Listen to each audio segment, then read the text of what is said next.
Now, given that Bob Iger's cost containment plan is actually wreaking havoc over at Disney and at Lucasfilm simultaneously with all the upcoming movies, the shows, and just all the projects all together, the whole system, the film slate, the TV show slates for many different franchises like Marvel, Star Wars, etc., is really getting shifted drastically because of Bob Iger's call on that cost containment plan by spending less and making less. This is Mike Zero. Subscribe if you're new and like this video to see future updates. I'm also on Twitter at Mike01. I thank you also very much for the great and kind support.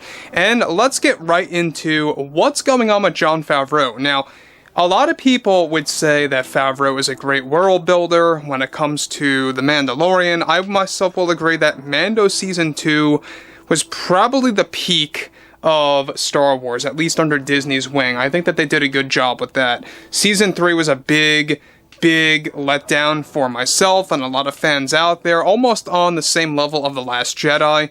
It's why it created such a stir over at Lucasfilm, because now they're really scrambling and trying to figure out what to do with Mando Season 4. And that brings us to Jon Favreau and exactly why he got into a lot of arguments with Disney and the Disney higher-ups. Now, on top of this, we know that Favreau and Filoni are still working together to this day with the Ahsoka Tano series, regardless of the fact that Season 2 has been called off as part of this cost containment plan by Bob Iger to really cut back on the number of shows and the number of seasons of specifics, of course, of the shows. However, on top of that, with Jon Favreau and Dave Filoni banking on Ahsoka to course correct the Star Wars franchise, one significant development involving Favreau has much to do with his issues with Disney right now.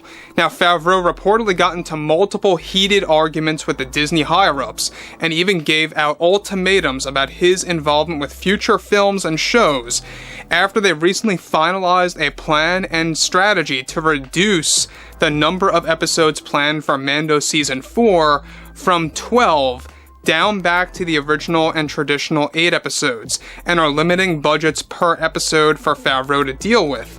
These cutbacks are resulting in forcing Favreau to engage in rewrites now after the writer's strike comes to a close in the future, and could very well delay the series even past the first quarter of 2025. Favreau is said to be losing his mind, with Disney getting into many arguments and discussions about this decision, and how it is not only creating stress for himself as a writer, but that it's also impacting the new Lucasfilm team of creators that he had hired after firing the previous one for the 4th season of Mando. That's going to create a gap in work for them. Disney is reportedly, of course, holding no remorse over this big decision, and even though Dave Filoni stood up alongside Favreau against Disney in a recent remote meeting that took place at Lucasfilm with the Disney higher-ups about their concern, Favreau is now giving ultimatums on walking out on other spin-off shows as a main writer, that he is not going to have the capability to tell the stories that he wants to tell. So guys, let me stop here for 1 second. Now, the thing about Bob Iger is that he is really creating more problems, not just for Star Wars, but also for Marvel. Marvel's also dealing with a lot of problems nowadays, and they really are trying to find avenues to make up for what's been happening with the current phase and the last phase.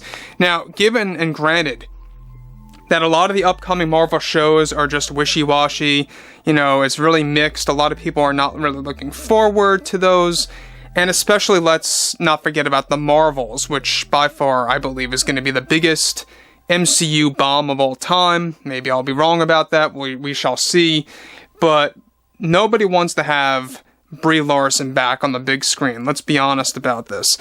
The problem, though, coming out of this scenario is that Jon Favreau had this plan. He had this set up where he wrote the entire script of Mando Season 4 revolving around a 12-episode format. Alright? Closer to like what Andor was actually set up as. And the fact that Mando Season 4 is now being reduced back down to the traditional 8, he's going to have to cut out a lot of scenes, a lot of sequences, and rewrite the entire story, which is going to, again, delay this actual show even further past most likely February or March of 2025. And it's not looking good. I mean, this writer's strike is really impacting everything. It even stopped the production of Deadpool 3, which could very well be, you know, Marvel's big saving grace. And that's also going to create another delay, most likely, unfortunately, but true. Moving onwards, some members of the board have proposed a plan that if Ahsoka is a smashing success, that they would revert these budgeting limitations and episode reductions and provide the initial plans back to Favreau for Mando Season 4. But this situation is creating a whole fiasco between Favreau and the Disney higher-ups, capping the number of episodes for Mando 4 and slashing the budget for each episode by 20%. Now, initially the budget was reported to be $50 million for all of Season 4, which is going to be cut down drastically. This was actually very close to the $40+ million budget for the Acolyte series that Kathleen Kennedy had requested and got approved. Again, she's overspending and it's gonna fail. Favreau may even leave the Ezra and Thrawn spin-off series, which is actually still on the table as a result of this drama. So I don't know if you guys knew this, but the Thrawn and Ezra spin-off show is serving as a prequel to the Ahsoka Tano show. Alright, this is exactly why they are canceling Season 2 of Ahsoka and are focusing on spin-offs of Ahsoka instead. Whether or not that's a good call, I don't know, but it's going to focus on the events just after Season 4 of Rebels and what happened to Thrawn and Ezra when they vanished into thin air. Alright?